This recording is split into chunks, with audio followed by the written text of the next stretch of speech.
What's going on, guys? It's that one guy CR here, and I have some pretty big news right now, and that is that I have held down number one global for about the past 2 days.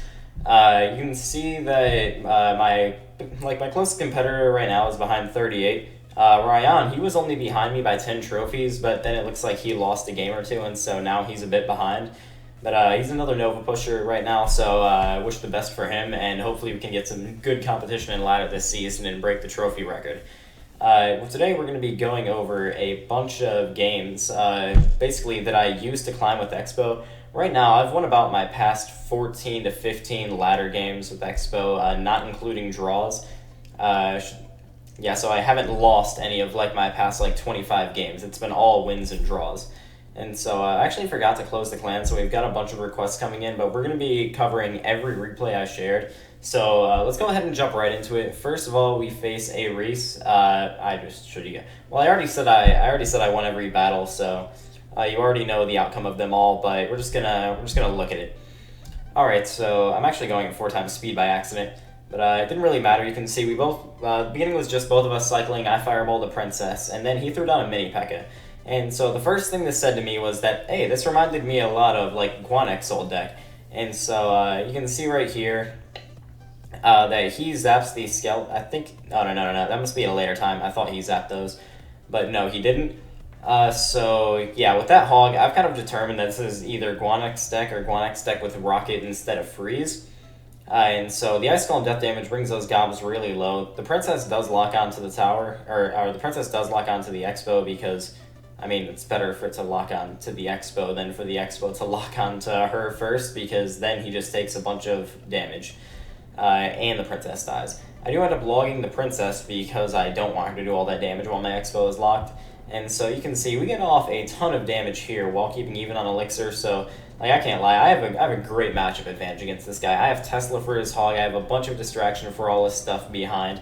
He doesn't have a big spell to kill my archers or my Tesla, and so basically he just has to get a really good freeze through, or there's nothing he can do. He does get a little bit of damage through right here, but yeah, you can see it's not really going to matter. I don't think he actually gets any damage through, but the minion does get one hit on the archer. That doesn't matter. We've still kept the elixir advantage, and the tower's already in spell cycle range. And so most of the rest of this, I think he just quits. He just quits here. We're just gonna fast forward through it because there's no sense in watching the rest of it. You can kind of see my main goal there was just to get that tower really low, and with no big spell, it's easy for me to get his tower low. So yeah, first quick game there. That's what put me at number 1 yesterday. This is our next game against Mega. Mega is running the Golem, Lumberjack, Dark Prince deck. And so I know a lot of people are really questionable about how Xbow, especially 2.9 Xbow, can beat Golem decks. And so we're going to run over that right now. We're going to put it in 4 times speed just until we both hit 10. And then we're going to see how we progress through the rest of this battle. Alright, so I'm cycling in the back. If I cycle in the back and my opponent doesn't play any cards, then I'm completely fine dropping my Xbow really early. So he does zap that. Good play by him to kill both the skeletons and the ice spear on the backswing of the Xe. And so really unfortunate thing for him here is that he had Golem 7th card.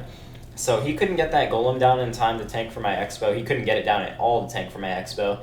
And so just one of those sad things here is that he didn't necessarily make a big mistake. He really just kind of lost because of his starting hand. Well, he didn't lose yet. He took a lot of damage because of his starting hand, and he didn't gain anything from it. You can see I'm actually still a little ahead on Elixir, and I think he's going to choose to pump up here. Yeah, he pumps up when I put my archers in the back. I commit to an Xbow right here just to kind of ensure that I take that tower, because I know with Xe and Lumberjack, he's going to give me a really hard time in double Elixir if I even try to spell cycle him. So we have to just take that tower and take the elixir disadvantage. Now, one thing here is I'm almost always fine in single elixir fireballing that pump as long as I'm not losing elixir on it. So the pump's only gotten out 2 elixir, so fireballing it won't be a negative trade. Questionable play by him right here. He opts to Lumberjack my Xbow. I guess just so it doesn't help in killing the Golem, and because the Lumberjack's really strong as its own push card. But I don't really like the play, but I mean, I guess it kind of works for him. He tornadoes my archers up, that way the Dark Prince kills them. That's a really good play by him, because now I have nothing for the Dark Prince. He also zaps right here, both to retarget the tower and kill my skeletons. Important thing to note here is that I've still got his tower dead. And so he has no big spell. He has, like, his biggest spell is Zap. And so there's no chance of me winning this in a two tower game. And so I decided to just play really defensively here, knowing that if I do lose my tower, I can still probably get the draw. But I just know that with his 4 tanks, there's not much of a chance of me winning the 2-tower game at all. And so you can see I just stick to some solid defense right here. I'm going to put my archers back in the exact same spot, even though he NATO'd last time. He does manage to kill them with his Dark Prince. I almost protected it with the Ice Golem, but I just couldn't get it done. I pull everything back. I continue to just make sure that he's not like getting a bunch of damage on the tower. These Golemites do significant damage. You can see there's only 10 seconds left. He's not going to be able to get down another Golem push. I'm just going to log everything back to ensure I don't mess this up. And this is going to be the end of the game right here. Just 258 HP sitting on our tower.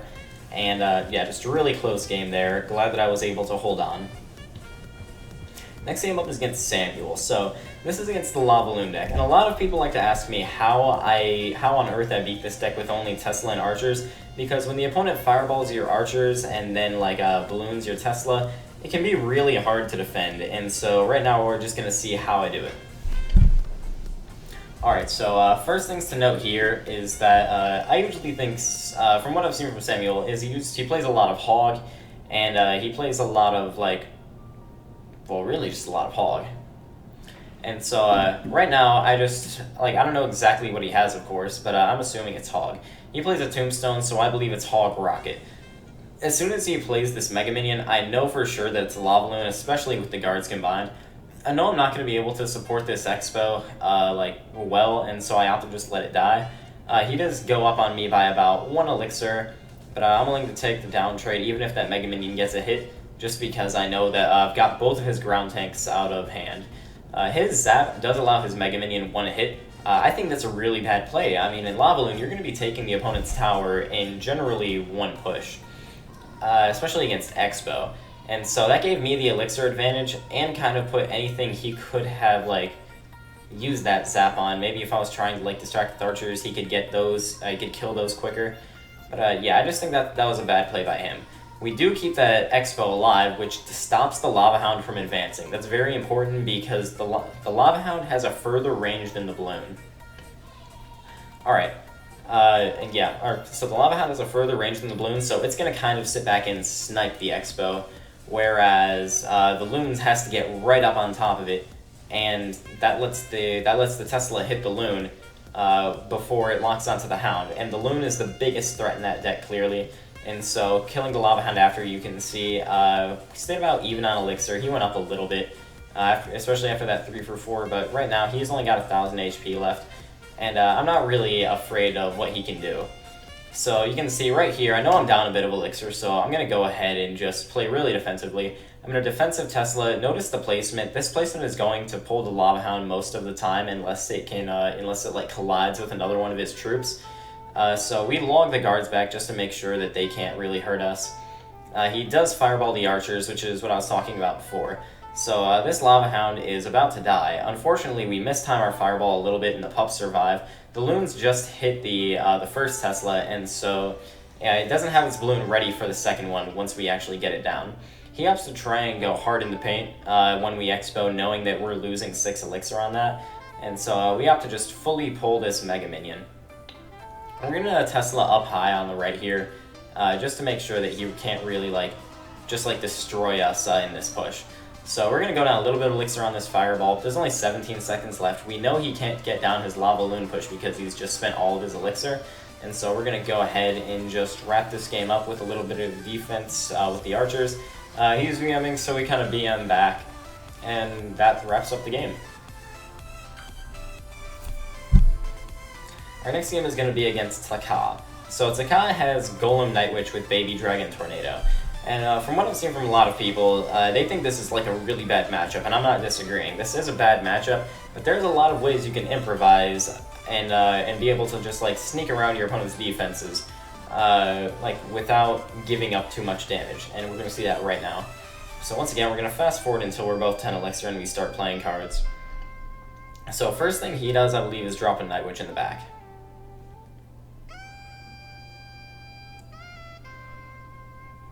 Actually, no, he doesn't. He leaks a bit. He doesn't like. He knows that I'm probably playing Xbow because I've been like, Archers is generally only running Xbow right now, especially on top ladder. And so we play our Xbow right there. He has Rocket in hand, so he just goes for it.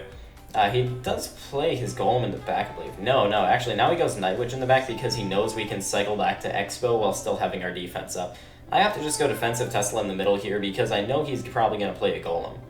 I'm not sure if I Fireball this or not. I don't think I do because I'm not sure what his full deck is. And if he has like some sort of Golem bait, I could really be setting myself behind. So I opt to kite everything to the right here. I do miss the Baby Dragon, which is actually kind of good because that means that I can, it kind of means that I can just like, I don't really know how to say it. I can scatter his troops more without having to worry about like a big cluster of defenses. And so Baby Drag locks tower. We're gonna kite the Mega Minion back, and we're gonna take really significant damage here, especially when this Mega, oh wait, no, Mega Minion does not get a hit, matter of fact. But still, we've lost over half our tower, and we lost a lot of elixir. Because we that Baby Drag, it just provided a lot of offensive value, and killing Night Witch, especially with our archers locked onto the Golem, at least one of our archers locked onto the Golem, it just didn't go as well as we wanted it to. As soon as he drops Night Witch in the back, we're gonna go Xbow opposite lane because we know he doesn't have the elixir for a Golem, and that's gonna stop him from getting down a Golem push. I think I'm just gonna defensive Ice Golem right here, maybe defensive Tesla in the middle. That way I can use it to support my next Xbow. Alright, so that's not going to support my next Xbow. I'm mispredicting myself. But he does play another Golem, and we know that he's got Rocket well out of his cycle now because he kind of just used it. We're going to use Ice Golem really up high here just to make sure that he can't just completely destroy that Xbow unless he really wants to commit to that Rocket. So he does end up going with the Rocket, whatever kind of choice that was. But now we can get down our second Tesla, I believe. We do use our Ice Golem to tank this Night Witch. We use our Archers once again to pull everything in, or not to pull everything in, Archers to shoot down while the Ice Spirit and the Ice Golem manage to cluster everything together. I assume this Tesla's going to lock the Baby Drag, and it does.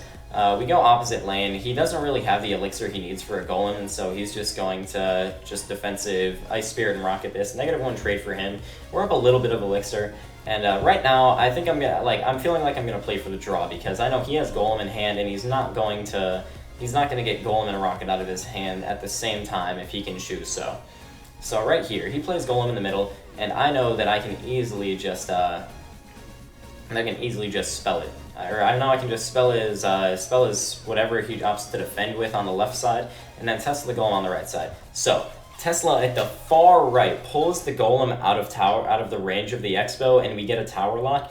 He has no reset in his deck besides Ice Spirit, which he already used.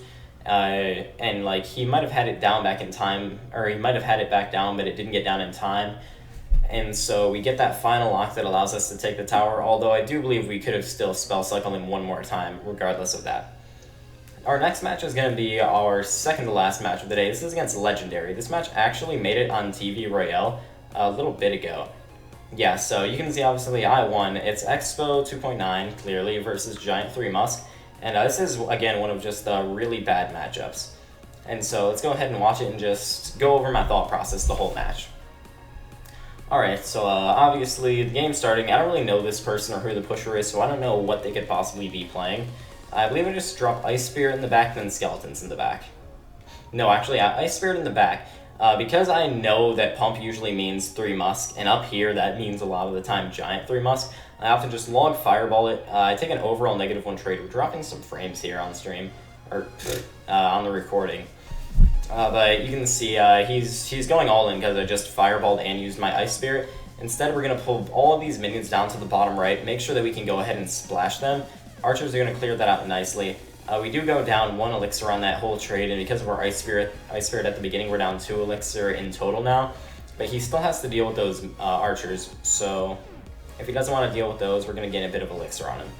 Now that we've gotten Tesla out of hand, well, now that he thinks I don't have Tesla in hand since I used it for Giant, he's going to rush me with Battle Ram Bats. It's also because it's not really like a punishable push when you have Xbow.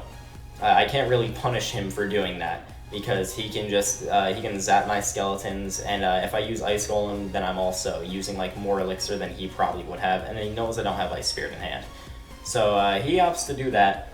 We went even on it, so then he pumps up. Pump's gonna get 2 elixir even after I fireball it, so right now I'm down about 2 elixir. You're gonna see he plays Giant in the back. Despite knowing I'm down elixir, I'm gonna go ahead and Xbow opposite lane. So first things first, he's gonna go ahead and split his 3 musk, knowing I have fireball out of hand because I just used it on the pump.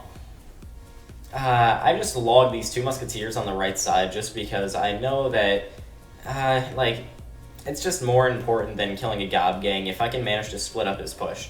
So I'm going to use Archer's left lane to try and defend the musketeer. For some reason, something just bad with the targeting happens, and we end up taking a lot of damage on both sides here. But we're still leading on damage overall, and you're going to see here, I'm going to go down to about 1,000 on each side. I use skeletons to pull it in just to try and recover some elixir. Because I know my opponent is still running Giant 3 Musk, he doesn't want to pump up anymore, and because he knows I'll just be able to spell cycle him from then on. Get a really early fireball down and get all the damage I need from that. I go ahead and log these musketeers again, just so I can ensure that I'm getting the spell damage I need. Ice Golem up here thankfully catches the bats. Bad play by him. He should have known I was going to try to do that, to be completely honest. Go ahead, log everything back just to make sure I don't get caught off guard on defense. And we're going to go ahead and I think defensive Tesla again. Yep, he plays Giant in the back. Right now, I could fireball and potentially cycle back to a fireball, but I don't want to risk it. So knowing he's going to play 3 musk in the middle, I hover Ice Golem and then just fireball all of them together and then opt to log the 2 once more. He does go in for his musketeer on the opposite lane, but it's pretty easy for me to defend that regardless of what he's going to play. He opts to try and throw his horde behind it, but we're just going to defend that with an Ice Golem and then just take our fireball log to finish him off. Tesla's still standing. Tesla not standing anymore. So that was one of the most difficult matchups I played in. It was like really hype when I got that because I was only like 6 trophies away from #1 once I finished that game. Last but not least here, we've got Wicho on fire. He's running the Giant double Prince deck with Musketeer Mega Minion with Fireball, Arrow, Zap.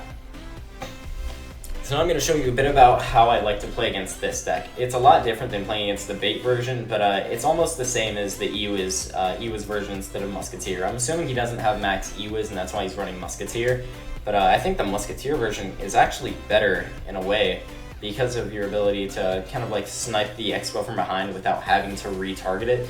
Because if you can get a Giant down like that, what he just did, I'm going way too fast here. Hopefully you guys have caught, like, the game is only like a minute in and nobody's taking like serious damage, and so I think it should be fine to leave that in. I don't think I have to go back and edit. I have faith in you guys to understand what I was talking about. So so main thing right there is I outcycle him, knowing that he just used his Giant and his Musketeer, and I get down another Xbow as soon as I can, even while I'm down in damage. I go same lane as him just because I know that I need that damage, and I know that that's one of my main opportunities to get it because I've just gotten most of his defense out of hand. So we do defend that Musketeer with just skeletons, no damage taken, and you can see now we're up elixir, we're up damage, and there's not much he can do in this situation. While that deck does have matchup advantage over Xbow, on ladder most of the time it's going to be a draw if the Xbow player so chooses. I so choose to not allow him to get damage and also not play extremely aggressive. We do put down our Xbow right there just to try and force out his Prince in front of the Giant, just so, because if he doesn't do that, he'll have to zap, and then we can get huge value with our skeletons on defense. Good Musketeer placement from him, ooh, dropping frames again. Good Musketeer placement from him does allow him to snipe our Tesla. We're just going to get down another one. We're going to go ahead and fireball this Muskie just to make sure we don't have to deal with it behind the Giant. A little bit of a bad Ice Spirit here, pulls the Prince but doesn't go onto the Prince. We're going to go ahead and stop that with just skeletons. Once this hits the Tesla, we're going to cut it opposite lane with our Ice Golem, and then all his tower needs is a Fireball log to end it. We're going to go ahead, defensive Tesla in the middle once more. He's going to try and go all in with a push because there's nothing else he can really do. We're going to cheaply defend it. He is going to Fireball our archers, but that doesn't do a whole lot because he needs a lot of damage quickly. We do let the Mega Minion lock on, but you can see Fireball log ends it. Mega Minion on the tower doing good damage, but there's just not any time left. and that is what put us at number 1. Yeah, so once again, we are number 1 after that game, still holding our lead strong. I hope you guys can pick up some tips from this, just from these replays, specifically about matchups. Just like how some of the really bad matchups with Xbow pan out and how you can try and get around your opponent's defenses. So that's going to be all from me today. I hope you guys have a good rest of your day, and peace out.